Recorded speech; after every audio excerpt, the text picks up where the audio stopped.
5 लाख के इनामी शूटर की गर्लफ्रेंड को हिरासत में लिया, कॉल डिटेल के आधार पर उठाया। उमेशपाल हत्याकांड में 5 लाख के एक इनामी शूटर की गर्लफ्रेंड को पुलिस ने नैनी इलाके से हिरासत में ले लिया है।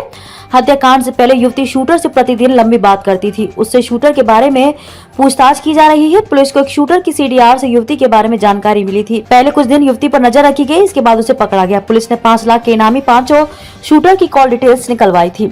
इसी दौरान नैनी की रहने वाली युवती के बारे में पता चला था। हत्याकांड के पहले युवती शूटर से प्रतिदिन घंटों बातें करती थी। दोनों एक दूसरे को 15 से 20 कॉल करते थे। युवती के बारे में जानकारी मिलने के बाद पुलिस ने उसे कुछ दिन सर्विलांस पर रखा। पता चला कि वह शादीशुदा है, लेकिन पति समेत ससुराल वालों से उसके रिश्ते ठीक नहीं है। नैनी में जब वह मायके आ गई, इसके बाद ही वह शूटर के संपर्क में आई।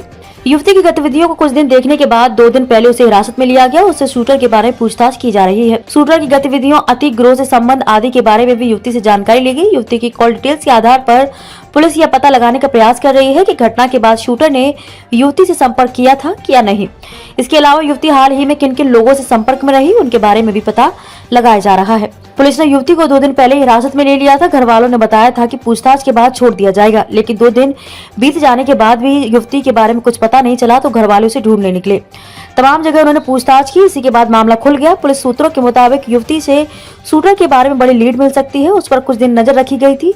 उसकी कुछ गतिविधियां संदिग्ध लगी। इसी आधार पर पूछताछ की जा रही है। युवती के बारे में जानकारी मिलने के बाद पुलिस ने उसे कुछ दिन सर्विलांस पर रखा। पता चला कि वह शादीशुदा है, लेकिन पति समेत ससुराल वालों से उसके रिश्ते ठीक नहीं है। नैनी में जब वह मायके आ गई, इसके बाद ही वह शूटर के संपर्क में आई। पहले कुछ दिन युवती पर नजर रखी गई, इसके बाद उसे पकड़ा गया। पुलिस ने 5 लाख के इनामी 5 शूटर की कॉल डिटेल्स निकलवाई थी।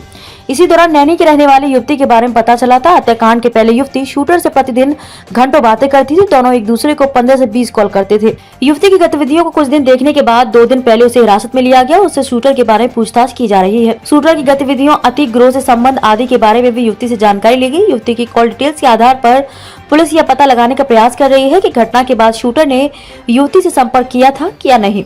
इसके अलावा युवती हाल ही में किन किन लोगों से संपर्क में रही, उनके बारे में भी पता लगाया जा रहा है। पुलिस ने युवती को 2 दिन पहले हिरासत में ले लिया था। घर वालों ने बताया था कि पूछताछ के बाद छोड़ दिया जाएगा, लेकिन 2 दिन बीत जाने के बाद भी युवती के बारे में कुछ पता नहीं चला तो घर वाले उसे ढूंढने निकले।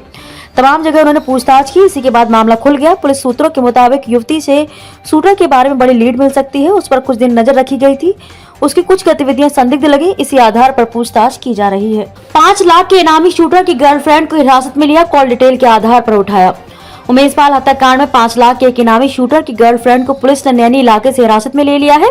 हत्याकांड से पहले युवती शूटर से प्रतिदिन लंबी बात करती थी। उससे शूटर के बारे में पूछताछ की जा रही है। पुलिस को एक शूटर की सीडीआर से युवती के बारे में जानकारी मिली थी।